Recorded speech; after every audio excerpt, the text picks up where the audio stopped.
Friends, welcome to my channel all about education. ಇವತ್ತು ನಾವು part 2 theories of intelligence ಕಲಿಯೋಣ. Okay, first Thurstone ಅವ್ರ ಬಗ್ಗೆ ಇವತ್ತು ಕಲಿಯೋಣ. ಥರ್ಸ್ಟನ್ ಯಾರು? ಇವರು ಒಬ್ಬರು ಇಂಟೆಲಿಜೆನ್ಸ್ ಥಿಯರಿಸ್ಟ್ ಆಗಿದ್ದರು.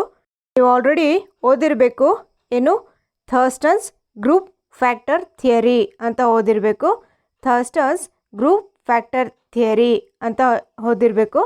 ಇಲ್ಲಿ ಏನಿರುತ್ತೆ ಇವ್ರ ಥಿಯರಿಯಲ್ಲಿ ಅಂತಂದರೆ, ಅಲ್ಲಿ ಸೆವೆನ್ ಪ್ರೈಮರಿ ಮೆಂಟಲ್ ಎಬಿಲಿಟೀಸ್ ಇರುತ್ತೆ.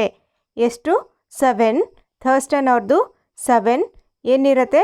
ಪ್ರೈಮರಿ ಮೆಂಟಲ್ ಎಬಿಲಿಟೀಸ್ PMA ಇರುತ್ತೆ. ಥರ್ಸ್ಟನ್ ಅವ್ರ ಥಿಯರಿ ಹೆಸರೇನು? Group factor theory. ಎಷ್ಟು ಇದ್ದಿರುತ್ತೆ ಅಂತಂದರೆ, ಪ್ರೈಮರಿ ಮೆಂಟಲ್ ಎಬಿಲಿಟೀಸ್ 7 ಇರುತ್ತೆ. ನಾನು ಮತ್ತೆ ಏನಕ್ಕೆ ರಿಪೀಟ್ ಮಾಡ್ತೀನಿ ಅಂದರೆ, ಫಸ್ಟ್ ಟೈಮ್ ಓದಿರೋರಿಗೆ ಏನೂ ಐಡಿಯಾ ಇರಲ್ಲ. ಸೊ ಅವ್ರಿಗೋಸ್ಕರ ನಾನು ರಿಪೀಟ್ ಮಾಡಿ ಹೇಳ್ತಾ ಇರ್ತೀನಿ, ಮತ್ತೆ ಮರಿಬಾರ್ದು ಅಂತಂದ್ಬಿಟ್ಟು. ನೋಡಿ, ನೀವು ನೋಡ್ಬೋದು, ಇವರೇ ಥರ್ಸ್ಟನ್ ಅವರು. ಇವ್ರ ಥಿಯರಿ ಹೆಸರೇನು? ಥರ್ಸ್ಟನ್ಸ್ ಗ್ರೂಪ್ ಫ್ಯಾಕ್ಟರ್ ಥಿಯರಿ. ಗ್ರೂಪಲ್ಲಿರ್ತಾರೆ ಯಾರು? 7 ಮೆಂಬರ್ಸ್ ಗ್ರೂಪಲ್ಲಿರ್ತಾರೆ. ಅದನ್ನು ನೆನಪಿಗೆ ಇಟ್ಕೊಳ್ಳಿ. ಥರ್ಸ್ಟನ್ ಅವ್ರ ಗ್ರೂಪಲ್ಲಿ ಒಂದು 7 ಮೆಂಬರ್ಸ್ ಇರ್ತಾರೆ. ಅವರು 7 ಇಂಟೆಲಿಜೆಂಟ್ ಮೆಂಬರ್ಸ್ ಇರ್ತಾರೆ. ಅವ್ರು ಯಾರ್ಯಾರು ಅಂತಂದರೆ, ಒಂದು PMA. ಯಾರ್ಯಾರು PMA ಅಂತಂದರೆ ಪ್ರೈಮರಿ ಮೆಂಟಲ್ ಎಬಿಲಿಟೀಸ್.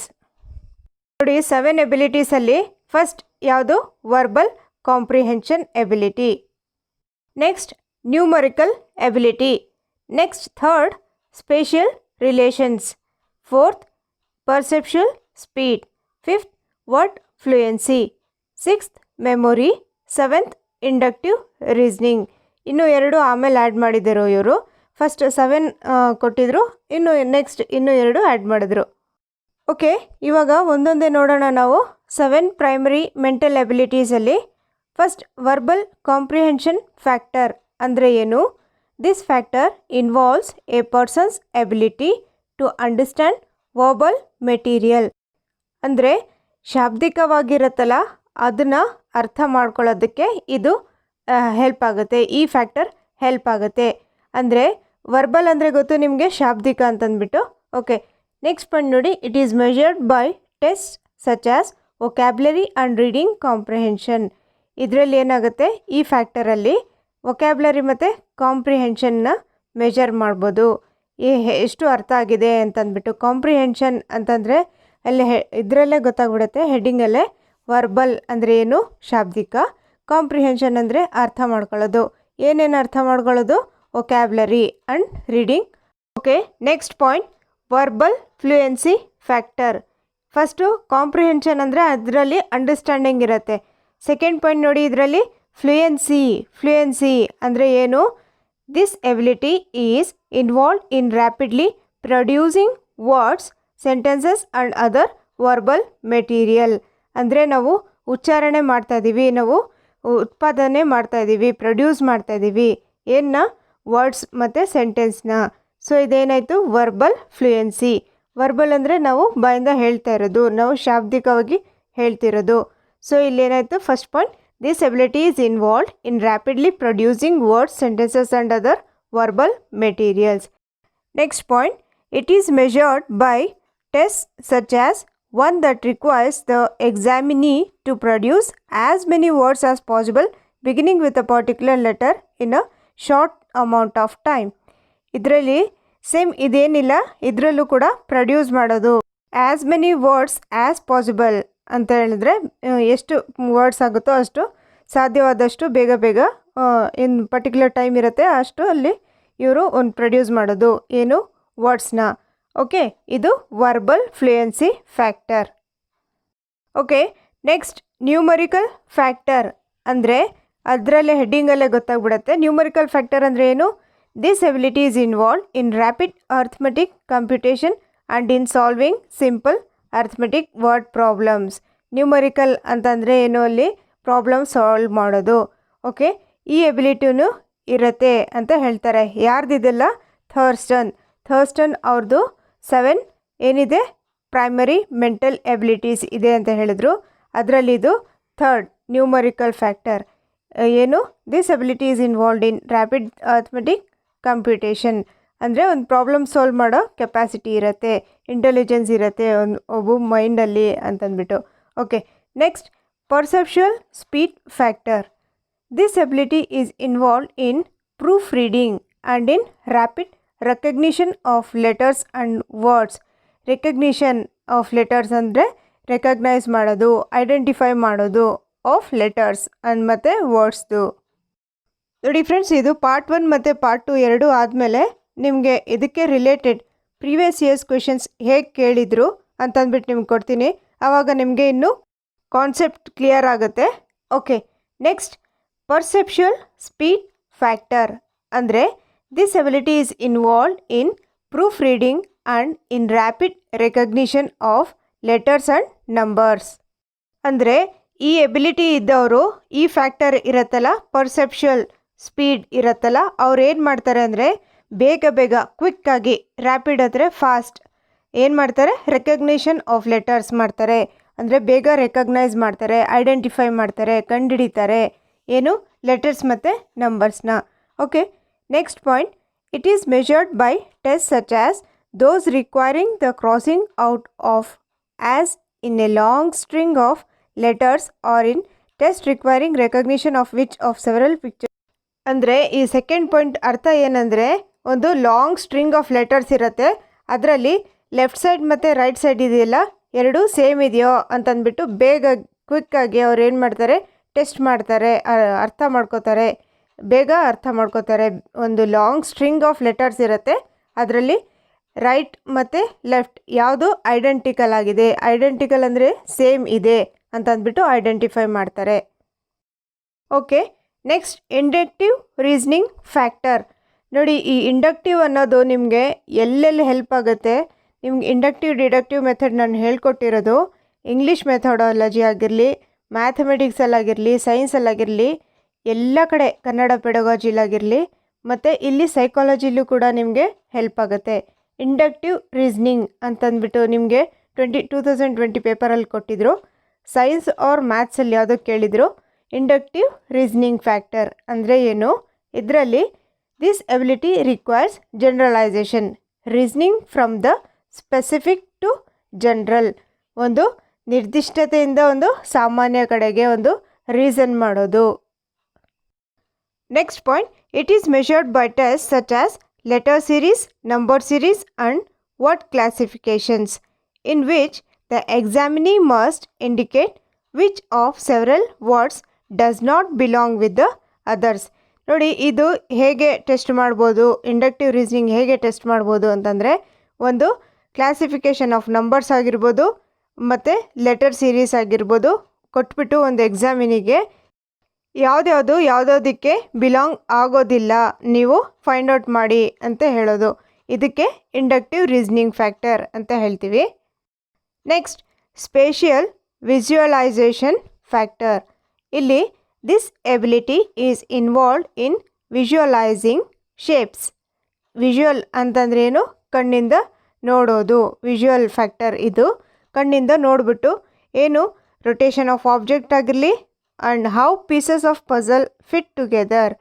ಒಂದು ಬೇರೆ ಬೇರೆ ಪಝಲ್ದು ಒಂದು ಪೀಸಸ್ ಕೊಟ್ಬಿಟ್ಟು ಅದು ಒಂದರಲ್ಲಿ ಒಂದು ಹೇಗೆ ಫಿಟ್ ಆಗುತ್ತೆ. ಪಝಲ್ಸ್ ನೋಡಿರಬೇಕಲ್ಲ ನೀವು, ಚಿಕ್ಕ ಮಕ್ಕಳು ಆಟ ಆಡ್ತಿರ್ತಾರಲ್ಲ, ಅದು ನೀವು ನೋಡಿರಬೇಕು. ಒಂಥರ ಪೀಸಸ್ ಕೊಟ್ಬಿಟ್ಟು ಒಂದು ಬಾಕ್ಸಲ್ಲಿ ಪ್ಯಾಕ್ ಮಾಡಿಕೊಟ್ಟಿರ್ತಾರೆ, ಅದು ಎಲ್ಲ ಬೇರೆ ಬೇರೆ ಪೀಸಸ್ ಕೊಟ್ಟಿರ್ತಾರೆ ಸಪ್ರೇಟ್. ಅದೆಲ್ಲ ಸೇರಿಸ್ಬಿಟ್ಟು ಒಂದು ಏನೋ ಒಂದು ಬಿಲ್ಡ್ ಮಾಡಬೇಕು. ಒಂದು ಹೌಸಿಂದ ಆಗಿರಲಿ, ಯಾವುದೋ ಒಂದು ಪಝಲ್ ಕೊಟ್ಟಿರ್ತಾರೆ, ಅದನ್ನು ಪೀಸಸ್ ಸಪ್ರೇಟ್ ಇರುತ್ತೆ, ಅದನ್ನೆಲ್ಲ ಒಟ್ಟುಗೂಡಿ ಮಾಡೋದು.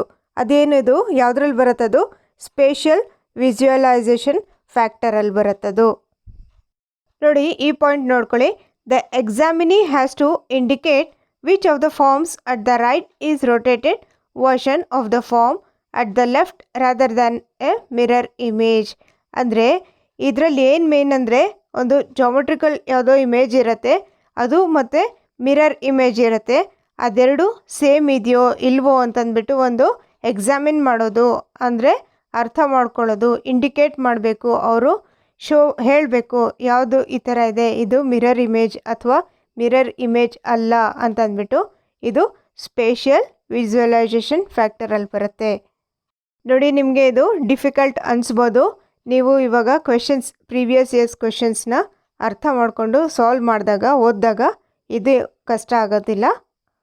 Okay, next point memory factor. ಇದು 7th ಪಾಯಿಂಟ್ ಆಗಿರುತ್ತೆ. Memory factor it means the ability to recall and associate previously learn items effectively or memorize quickly. ಇದೇನು ಸಿಂಪಲ್ ಆಗಿದೆ ನೋಡಿ, ಇದೇನಿಲ್ಲ ರೀಕಾಲ್ ಮಾಡೋದು ಮೆಮೊರೈಸ್ ಮಾಡೋದು. ಏನು ನಾವು ಓದಿರ್ತೀವೋ ಮುಂಚೆ ಪ್ರೀವಿಯಸ್ಲಿ ಲರ್ನ್ಡ್ ಐಟಮ್ಸ್ ಇರುತ್ತಲ್ಲ ಅದನ್ನು ನಾವು ಮೆಮೊರೈಸ್ ಮಾಡ್ಕೊಳ್ಳೋದು.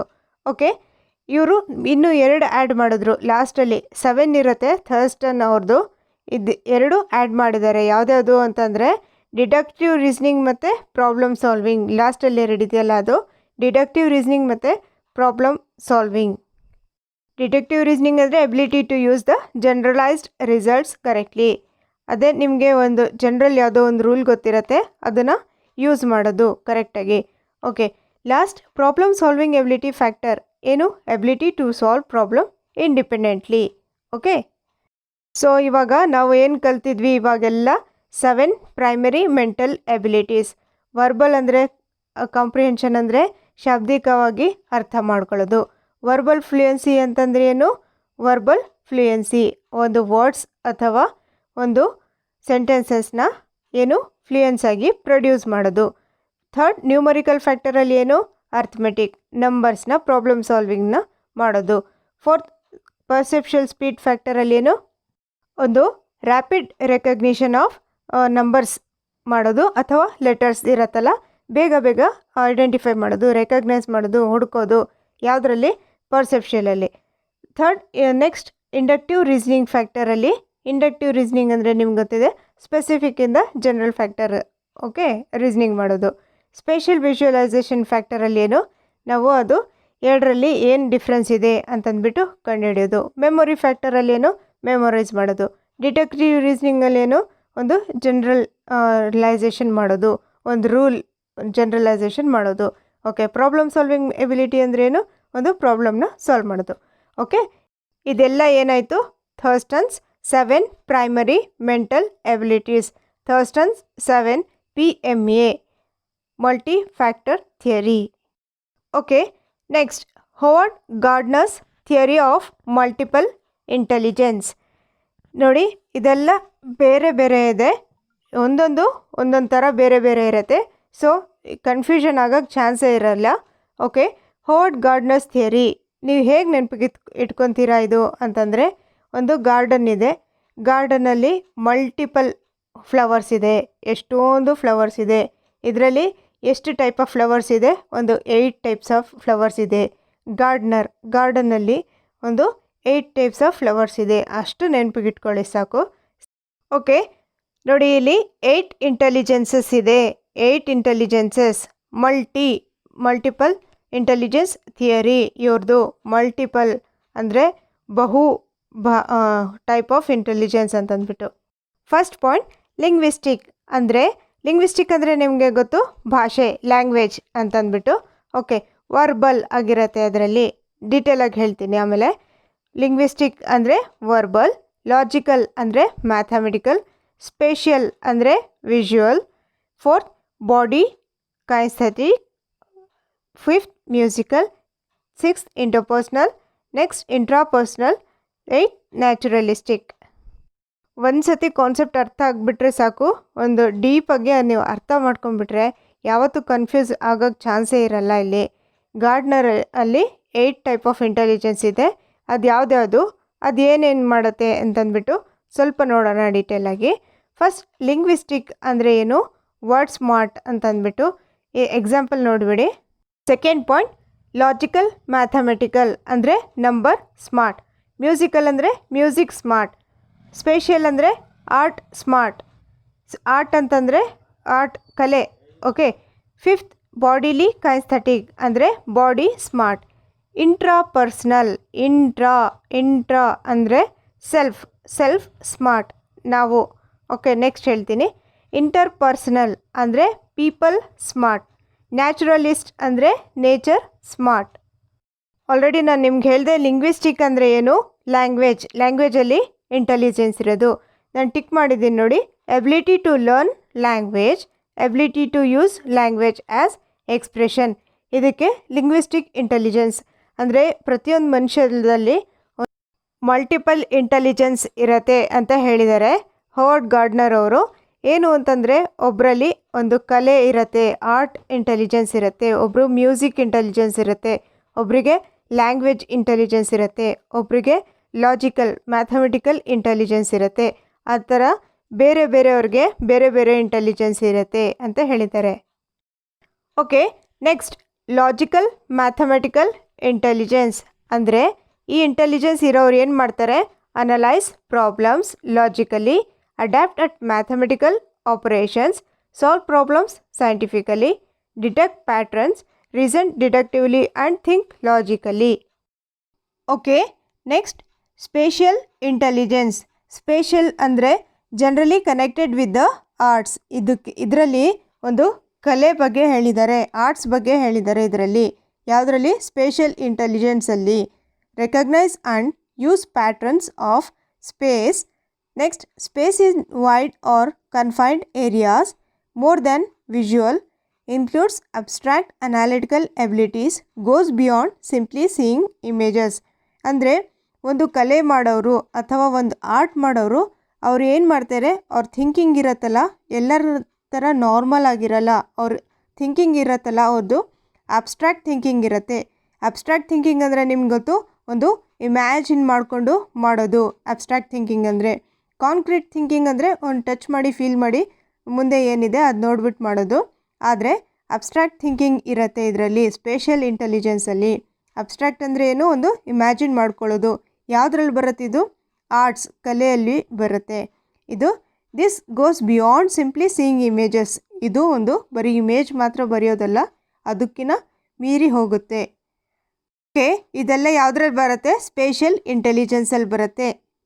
ಓಕೆ, ನೆಕ್ಸ್ಟ್ ಬಾಡಿಲಿ ಕೈನೆಸ್ಥೆಟಿಕ್ ಇಂಟೆಲಿಜೆನ್ಸ್.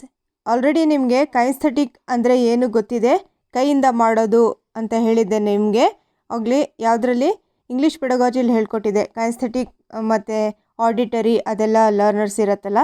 ಕೈನೆಸ್ಥೆಟಿಕ್ ಅಂದರೆ ಏನು, ಕೈಯಿಂದ ಮಾಡೋದು, ಬಾಡಿನ ಯೂಸ್ ಮಾಡ್ತಿರೋದು. Okay, first point, also generally associate with arts. ಅಂದರೆ ಇದು ಆರ್ಟ್ಸಲ್ಲೂ ಕೂಡ ಇದು ಇನ್ಕ್ಲೂಡ್ ಆಗಿರುತ್ತೆ. ಕೈನೆಸ್ಥೆಟಿಕ್ ಇಂಟೆಲಿಜೆನ್ಸ್ ಇದೆಯಲ್ಲ ಅದು ಆರ್ಟ್ಸ್ ಅಂದರೆ ಕಲೆಯಲ್ಲಿ. Okay, next use of one's body to solve problems. ಅಂದರೆ ಹೋಲ್ ಬಾಡಿ ಅಥವಾ ಪಾರ್ಟ್ಸ್ ಆಫ್ ಬಾಡಿ ಯೂಸ್ ಮಾಡ್ತೀವಿ. ಯಾವುದರಲ್ಲಿ, ಬಾಡಿಲಿ ಅಥವಾ ಕೈನೆಸ್ಥೆಟಿಕ್ ಇಂಟೆಲಿಜೆನ್ಸಲ್ಲಿ. Next use of mental abilities to coordinate movement. ಇಲ್ಲಿ ಮೆಂಟಲ್ ಎಬಿಲಿಟೀಸ್ ಕೂಡ ಕೈನೆಸ್ಥೆಟಿಕಲ್ಲಿ ಬಂದಿದೆ. ಏನಕ್ಕೆ, ನಮ್ಮ ಮೂಮೆಂಟಲ್ಲಿ ಹ್ಯಾಂಡ್ಸ್ ಮೂಮೆಂಟ್ ಮಾಡಬೇಕಾದ್ರೆ ನಮ್ಮ ಮೈಂಡ್ ಕೂಡ ಇದರಲ್ಲಿ ಇನ್ವಾಲ್ವ್ ಆಗುತ್ತೆ. ಸೊ ಇದು bodily kinesthetic intelligence. Mental and physical activity are related. ಎರಡೂ ರಿಲೇಟ್ ಆಗಿರುತ್ತೆ, mental and physical activity. Physical ಅಂದರೆ ಅದೇ ಕೈಯಿಂದ ಮಾಡ್ತಿರ್ತೀವಲ್ವ ಅದು. Okay, next interpersonal intelligence ಅಂದರೆ ಏನು, what Gardner calls a personal intelligence. ಅಂದರೆ ಸೆಕೆಂಡ್ ಪಾಯಿಂಟ್ ನೋಡಿ, understanding of other people intentions, motivations and desires. Interpersonal ಅಂದರೆ ಏನು, ಬೇರೆಯವ್ರದ್ದು ಇಂಟೆನ್ಷನ್ಸ್ ಏನಿದೆ, ಬೇರೆಯವ್ರ ಆಸೆಗಳೇನಿದೆ, ಬೇರೆಯವ್ರ ಇಂಟ್ರೆಸ್ಟ್ ಏನಿದೆ ಅದು ಅರ್ಥ ಮಾಡ್ಕೋತೀವಲ್ವ, ಅದು ಇಂಟರ್ ಪರ್ಸನಲ್ ಇಂಟೆಲಿಜೆನ್ಸ್. ಇದು ವೆರಿ ಇಂಪಾರ್ಟೆಂಟ್. ಇದು ಇಂಟರ್ ಪರ್ಸನಲ್ ಇಂಟ್ರಾ ಪರ್ಸನಲ್ ಇದೆಯಲ್ಲ, ಇದು ಬಹಳ ಇಂಪಾರ್ಟೆಂಟ್ ಆಗಿರುತ್ತೆ. ಸೊ ಇಂಟರ್ ಪರ್ಸನಲ್ ಅಂತಂದರೆ ಏನು, ಅಂಡರ್ಸ್ಟ್ಯಾಂಡಿಂಗ್ ಆಫ್ ಅದರ್ ಪೀಪಲ್, ಬೇರೆಯವ್ರ ಬಗ್ಗೆ ತಿಳ್ಕೊಳ್ಳೋದು. ಏನು, ಅವ್ರ ಇಂಟೆನ್ಷನ್ಸ್ ಏನಿದೆ, ಅವ್ರ ಇಂಟ್ರೆಸ್ಟ್ ಏನಿದೆ, ಅವ್ರ ಡಿಸೈರ್ಸ್ ಏನಿದೆ, ಅವ್ರ ಆಸೆಗಳೇನಿದೆ, ಅವ್ರ ಮೋಟಿವೇಶನ್ ಏನಿದೆ ಅಂತ ಅಂದ್ಬಿಟ್ಟು ಬೇರೆಯವ್ರ ಬಗ್ಗೆ ತಿಳ್ಕೊಳ್ಳೋದು, ಅದು ಇಂಟರ್ ಪರ್ಸನಲ್ ಇಂಟೆಲಿಜೆನ್ಸ್ ಆಯಿತು. Next work effectively with others ಅಂದರೆ ಬೇರೆಯವ್ರ ಜೊತೆ ಎಫೆಕ್ಟಿವ್ ಆಗಿ ವರ್ಕ್ ಮಾಡೋದು. ಓಕೆ, ನೆಕ್ಸ್ಟ್ ನೋಡಿ ಇವಾಗ ಇಂಟ್ರಾ ಪರ್ಸನಲ್. ಇದು ವೆರಿ ಇಂಪಾರ್ಟೆಂಟ್. ಇಂಟ್ರಾ ಪರ್ಸನಲ್ ಅಂದರೆ ಏನು, ability to self reflect. Self, intra ಅಂದರೆ ನಮ್ಮದು ನಾವೇ, ನಮ್ಮ ಬಗ್ಗೆ ನಾವು ಕಲ್ತ್ಕೊಳ್ಳೋದು, ನಾವು ನಮ್ಮ ಬಗ್ಗೆ ಒಂದು ಅರ್ಥ ಮಾಡ್ಕೊಳ್ಳೋದು. Ability to self reflect and be aware of one's inner state of being. ನಮ್ಮ ಬಗ್ಗೆ ನಾವು ಅರ್ಥ ಮಾಡ್ಕೊಳ್ಳೋದು. These learners Try to understand their inner feelings, dreams, relationships with others and strengths and weakness. Intrapersonal ಅಂದರೆ ನಾವು ನಮ್ಮ ಸ್ಟ್ರೆಂತ್ ಏನಿದೆ, ನಾವು ಏನಕ್ಕೆ ಶೈ ಆಗಿರ್ತೀವಿ, ನಾವು ಏನಕ್ಕೆ ಜಾಸ್ತಿ ಮಾತಾಡ್ತೀವಿ, ಆ ಥರ ನಮ್ಮ ಬಗ್ಗೆ ನಾವು ಅರ್ಥ ಮಾಡ್ಕೊಳ್ಳೋದು ಯಾವುದು ಇಂಟ್ರಾಪರ್ಸ್ನಲ್ ಇಂಟೆಲಿಜೆನ್ಸ್ ಅಲ್ಲಿ. ಓಕೆ, ಇದರಿಂದ ಏನು ಗೊತ್ತಾಗುತ್ತೆ ನಮಗೆ. ನೆಕ್ಸ್ಟ್ ಪಾಯಿಂಟ್ ನೋಡಿ, if you have strong intrapersonal intelligence you might learn better by avoiding distractions. ನಿಮಗೆ ಗೊತ್ತಿರತ್ತೆ, ನಾನು ಯಾವುದೋ ಒಂದು ಇವಾಗ ಸೀರಿಯಲ್ಗೆ ಅಡಿಕ್ಷನ್ ಆಗಿದ್ದೀನಿ, ಇದು ನನಗೆ ಒಂದು ಡಿಸ್ಟರ್ಬ್ ಮಾಡ್ತಾಯಿದೆ, ಇದು ಬಿಟ್ಟರೆ ನಾನು ಓದೋಕ್ಕೆ ಕೆಪಾಸಿಟಿ ಇರುತ್ತೆ, ಓದೋ ಕಡೆ ಗಮನ ಕೊಡಬಹುದು ಅಂತ ಅಂದ್ಬಿಟ್ಟು, ಅದು ನೀವು ಏನು ಸ್ಟ್ರೆಂತ್ ಇದೆ ನಿಮ್ಮಲ್ಲಿ, ಏನು ವೀಕ್ನೆಸ್ ಇದೆ ಅಂತ ಅರ್ಥ ಮಾಡಿಕೊಂಡ್ರೆ ಸೊ ನೀವು ಅಲ್ಲಿಂದ ಒಂದು ಡಿಸ್ಟ್ರಾಕ್ಷನ್ಸ್ಗೆ ಅವಾಯ್ಡ್ ಮಾಡ್ಬೋದು. ಸೆಕೆಂಡ್ ಪಾಯಿಂಟ್ ನೋಡಿ, ಎಸ್ಟಾಬ್ಲಿಷಿಂಗ್ ಪರ್ಸ್ನಲ್ ಗೋಲ್ಸ್. ನಿಮ್ಮ ಪರ್ಸ್ನಲ್ ಗೋಲ್ಸ್ ಇರತ್ತಲ್ಲ, ಅದಕ್ಕೆ ನೀವು ಸ್ಟ್ರಾಂಗ್ ಮಾಡ್ಬೋದು. Next working alone. Next relating personal experiences. ನಿಮ್ಮ ಪರ್ಸ್ನಲ್ ಎಕ್ಸ್ಪೀರಿಯನ್ಸಸ್ ಈಗಿರತ್ತಲ್ಲ, ಅದು ನೀವು ರಿಲೇಟ್ ಮಾಡ್ಕೋಬೋದು. ಅಂದರೆ ಏನು ನಿಮ್ಮದು ಸ್ಟ್ರೆಂತ್ ಇದೆ ಮತ್ತು ಏನು ನಿಮ್ಮದು ವೀಕ್ನೆಸ್ ಇದೆ ಅಂತ ಅರ್ಥ ಮಾಡ್ಕೋಬೋದು. ಇದು ಏನು ಹೇಳ್ತೀವಿ ಇದಕ್ಕೆ, intrapersonal intelligence. Okay, intrapersonal intelligence ಅಂದರೆ ಏನಾಯಿತು, ಅಂಡರ್ಸ್ಟ್ಯಾಂಡಿಂಗ್ ಆಫ್ ಒನ್ ಸೆಲ್ಫ್, ಅಂದರೆ appreciate our feelings, our fears and motivations. ನಾವು ನಮ್ಮ ಫೀಲಿಂಗ್ಸ್ ಆಗಿರಲಿ, ಮೋಟಿವೇಶನ್ ಆಗಿರಲಿ, ಇದು ನಮ್ಮದು, ನಾವು ಅಪ್ರಿಷಿಯೇಟ್ ಮಾಡ್ಕೊಳ್ಳೋದು ನಮ್ಮ ಫೀಲಿಂಗ್ಸ್ನ. ಓಕೆ, ನೆಕ್ಸ್ಟ್ ಸೊ ಫೈನಲಿ ಇದೆಲ್ಲ ಯಾರು ಹೇಳಿದ್ದು ಅಂತಂದರೆ ಗಾರ್ಡ್ನರ್ ಅವರು ಹೇಳಿದ್ದು. ಗಾರ್ಡ್ನರಲ್ಲಿ ಅವರು ಏನೇನು ಹೇಳಿದರು, 8 ಇಂಟೆಲಿಜೆನ್ಸ್ ಬಗ್ಗೆ ಹೇಳಿದ್ದಾರೆ. 8 ಗಾರ್ಡ್ನರ್ನಲ್ಲಿ ಎಷ್ಟಿರುತ್ತೆ, 8 ಇಂಟೆಲಿಜೆನ್ಸ್, 8 ಪ್ರಕಾರದ್ದಿರುತ್ತೆ. ಅದು ಯಾವುದ್ಯಾವುದು ಅಂತಂದ್ಬಿಟ್ಟು ನೀವು ಓದಿದ್ರಿ. ಓಕೆ, ಇದು ಲಾಸ್ಟ್ ಇದೆ ನೋಡಿ, ನ್ಯಾಚುರಲಿಸ್ಟಿಕ್ ಇಂಟೆಲಿಜೆನ್ಸ್. ನ್ಯಾಚುರಲಿಸ್ಟ್ ಇಂಟೆಲಿಜೆನ್ಸ್ ಇದು abilities to recognize plants and animals, to make distinction in the natural world, to understand systems and define categories. ಅಂದರೆ ಏನಿಲ್ಲ, ಇದು ನೇಚರ್ ಬಗ್ಗೆ ಕಲ್ತ್ಕೊಳ್ಳೋದು. ನೇಚರ್ ಲವಿಂಗ್ ಪೀಪಲ್ ಇರ್ತಾರಲ್ಲ, ಅದಕ್ಕೆ ನ್ಯಾಚುರಲಿಸ್ಟಿಕ್ ಇಂಟೆಲಿಜೆನ್ಸ್ ಅಂತ ಹೇಳ್ತಾರೆ. If you have strong naturalistic intelligence you might learn better by studying outside, learning in the presence of plants and pets, relating environmental issues to topics, smelling, seeing, touching, tasting, observing natural phenomenon. ಇದೆಲ್ಲ ಏನಿದೆ ಇದು naturalistic intelligence ಅಂತ ಹೇಳ್ಬೋದು. ಇದು ನೋಡಿ, what does this mean for teachers. ಅಂದರೆ ಈ Gardner theory ಇಟ್ಕೊಂಡು ನಮಗೆ ಟೀಚರ್ಸ್ಗೂ ಇದಕ್ಕೂ ಏನು ಸಂಬಂಧ ಇದೆ ಅಂತಂದ್ಬಿಟ್ಟು ನೋಡಿ. More to consider when evaluating students. ಇದು ಒಂದು ಸ್ಟೂಡೆಂಟ್ಸ್ನ ಇವ್ಯಾಲ್ಯೂಯೇಟ್ ಮಾಡಿದಾಗ ಅವ್ರು ಯಾವ ಟೈಪ್ ಇಂಟೆಲಿಜೆನ್ಸ್ ಇದೆ ಅವರಲ್ಲಿ ಅನ್ನೋದು ಒಂದು ಟೀಚರ್ಸ್ಗೆ ಹೆಲ್ಪ್ ಆಗುತ್ತೆ. ಇದರಿಂದ ಟೀಚರ್ಸ್ಗೂ ಕೂಡ ಹೆಲ್ಪ್ ಆಗುತ್ತೆ, ಮಕ್ಳಿಗೂ ಕೂಡ ಹೆಲ್ಪ್ ಆಗುತ್ತೆ. ಸೊ ನೆಕ್ಸ್ಟ್ ಲಾಸ್ಟ್ ಪಾಯಿಂಟ್ ನೋಡಿ, gives teachers A great understanding of student learning. ಅಂದರೆ ಯಾವ ಟೈಪ್ ಇಂಟೆಲಿಜೆಂಟ್ ಇದ್ದಾನೆ ಮಗು ಅಂತ ಗೊತ್ತಾದಮೇಲೆ ಇದು ಟೀಚರ್ಸ್ಗೆ ಒಂದು ಇವ್ಯಾಲ್ಯೂಯೇಷನ್ ಮಾಡೋದಕ್ಕೆ ಹೆಲ್ಪ್ ಆಗುತ್ತೆ. ಫಾರ್ ಎಕ್ಸಾಂಪಲ್, ಅದು ಮ್ಯೂಸಿಕಲ್ ಇಂಟೆಲಿಜೆನ್ಸ್ ಇದೆಯೋ ಮಗುವಲ್ಲಿ, ಮ್ಯಾಥಮೆಟಿಕಲ್ ಇಂಟೆಲಿಜೆನ್ಸ್ ಇದೆಯೋ, ಅಥವಾ ಸ್ಪೋರ್ಟ್ಸಲ್ಲಿ ಇರ್ತಾರಲ್ಲ ಮಕ್ಕಳು, ಆ ಇಂಟೆಲಿಜೆನ್ಸ್ ಇದೆಯೋ, ಇದೆಲ್ಲ ಡಿಫ್ರೆನ್ಷಿಯೇಟ್ ಮಾಡ್ಬೋದು ಟೀಚರ್ಗೆ. ಇದೆಲ್ಲ ಇದ್ದರೆ ಹೆಲ್ಪ್ ಆಗುತ್ತೆ. ನಾನು ನೆಕ್ಸ್ಟ್ ವಿಡಿಯೋಲಿ JP ಗಿಲ್ಫೋರ್ಡ್ ಅವ್ರ ಬಗ್ಗೆ ಹೇಳ್ತೀನಿ. ಯಾಕಂದರೆ ಅವ್ರದ್ದು ತುಂಬ ದೊಡ್ಡ ಥಿಯರಿ, ಎಲ್ಲ ಥಿಯರೀಸ್ಗಿಂತ ಅವ್ರದ್ದು ಒಂದು ಸ್ವಲ್ಪ ದೊಡ್ಡ ಥಿಯರಿ ಇದೆ. ಎಲ್ಲ ಇದರಲ್ಲಿ ಕನ್ಫ್ಯೂಷನ್ ಆಗಿಬಿಡುತ್ತೆ. So okay friends, thank you for watching my video ಇಷ್ಟ ಆದರೆ ಲೈಕ್ ಮಾಡಿ, ನಮ್ಮ ಚಾನಲ್ಗೆ ನೀವು ಹೊಸದಾಗಿ ಬಂದಿದ್ದರೆ ಸಬ್ಸ್ಕ್ರೈಬ್ ಮಾಡಿ, ನಿಮ್ಮ ಫ್ರೆಂಡ್ಸ್ ಜೊತೆ ಶೇರ್ ಮಾಡಿ. ಸೊ ಇದರಿಂದ ಏನಾಗುತ್ತೆ, ಅವರು TET ಎಕ್ಸಾಮ್ ಇಂಗ್ಲೀಷ್ ಮೀಡಿಯಮ್ ಅವ್ರಿಗೂ ಅದು ಈಸಿ ಆಗುತ್ತೆ, ಮತ್ತು ಇದು ಕಾರ್ಟೆಟ್ ಎಕ್ಸಾಮ್ಗೂ ಯೂಸ್ ಆಗುತ್ತೆ. ಬೇರೆ ಯಾವುದೇ ಸ್ಟೇಟೆಟ್ಸ್ ಬರಿತಾ ಇದ್ದರೆ ಎಲ್ಲದಕ್ಕೂ ಯೂಸ್ ಆಗುತ್ತೆ.